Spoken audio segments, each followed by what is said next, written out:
Tiniyak ng liderato ng mataas sa kapulungan ng Kongreso na hindi muna magkakaroon ng impeachment trial sa Senado laban po yan kay Vice President Sara Duterte habang nakabreak ang kanilang sesyon. Kine-question din ng mga senador kung bakit ngayon ay minamadali ng mga kongresista na talakayin ang reklamo sa Senado gayong pinatulog naman ito sa Kamara sa loob ng 2 buwan. Nanindigan naman ang presidential sister o si Senador Amy Marcos na lalabanan niya ito hanggang dulo dahil ayaw niya ng impeachment, destabilisasyon at gulo habang may paalala naman si Senate President Chis Escudero sa kanyang mga kapwa-senador. Mian Corvera sa balita.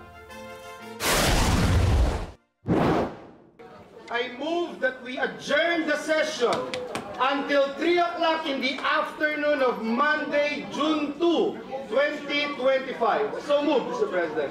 Walang mangyayaring impeachment trial sa Senado laban kay Vice President Sara Duterte habang nakabreak ang sesyon ng 2 kapulungan ng Kongreso.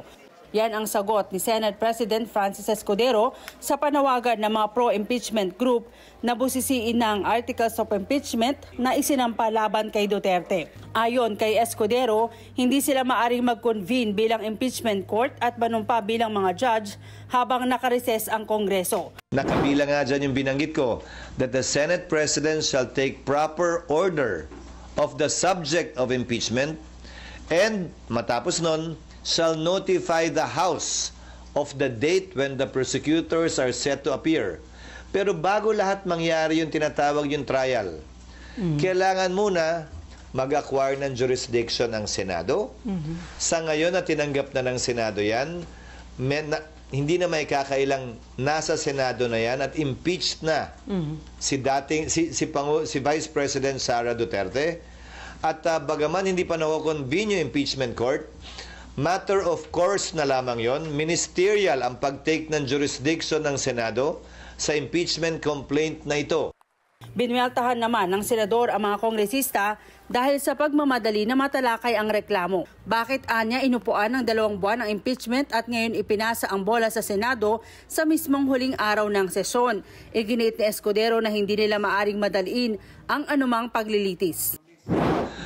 Hindi naman siguro makatarungan o tama na pagkatapos nilang upuan ito ng ilang buwan, biglang puwersahin, pipilitin at sasabihan kami ng sino mang galing sa Kamara na, hoy, bilisan nyo, aksyonan nyo, ano ba kayo? Hindi. Hindi ganon at hindi ako papayag din nun. Ang impeachment process para sa akin, hindi mahalaga kung pabor kayo o kontra, hindi mahalaga kung ma-acquit o ma-convict. Ang mahalaga para sa akin, bilang tagapangulo ng Senado, maging maayos ito, sang-ayon sa batas, credible, kapanipaniwala, at magagawad ng hustisya. May tsansa pa rin daw na matalakay sa Senado ang reklamong impeachment laban kay Vice President Sara Duterte. Pero mangyayari yan sa June 2 sa pagbabalik ng sesyon ng 2 kapulungan ng Kongreso.